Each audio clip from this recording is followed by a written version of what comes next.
வணக்கம். இன்றைக்கி வீடியோவில் நம்ம ரொம்ப டேஸ்டியான மின்ட் லெமன் ஜூஸ் எப்படி செய்கிறதுன்னு பார்க்க போகிறோங்க.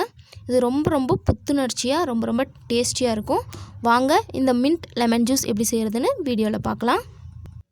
ஃபஸ்ட்டு இந்த ஜூஸ் செய்கிறதுக்கு ஒரு கைப்பிடி அளவுக்கு புதினா இலைகளை நல்லா கழுவிட்டு எடுத்து வச்சுருக்கேங்க.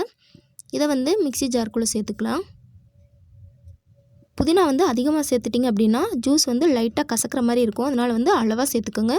இது கூடவே ஒரு சின்ன சைஸ் இஞ்சி துண்டை கட் பண்ணி வச்சுருக்கேன், அதை சேர்த்துக்கிறேன். இது கூட ஒரு லெமனை கட் பண்ணி வச்சுருக்கேங்க. இதோட சாரை இதுக்குள்ளே பிழிஞ்சு விட்டுக்கலாம்.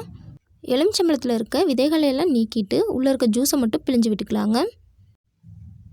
இந்த மாதிரி எலுமிச்சம்பழ சாரை பிழிஞ்சு விட்டதுக்கப்புறமா இப்போ இது கூட நம்ம சர்க்கரை சேர்த்துக்கலாங்க.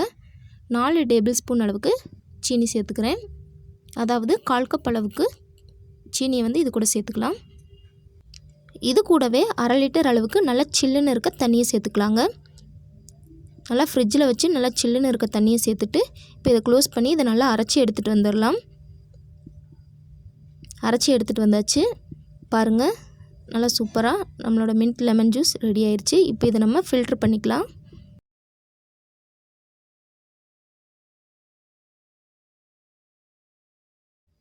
நம்ம ரெடி பண்ணி வச்சுருக்க ஜூஸை வடிகட்டி எடுத்தாச்சுங்க.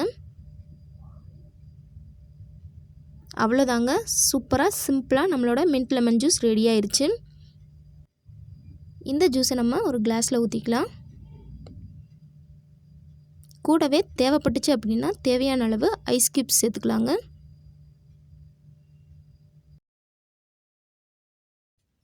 அவ்வளோதாங்க, ரொம்ப சிம்பிளாக அதே நேரத்தில் ரொம்ப டேஸ்டியான நம்மளோட மின்ட் லெமன் ஜூஸ் ரெடி ஆயிடுச்சு.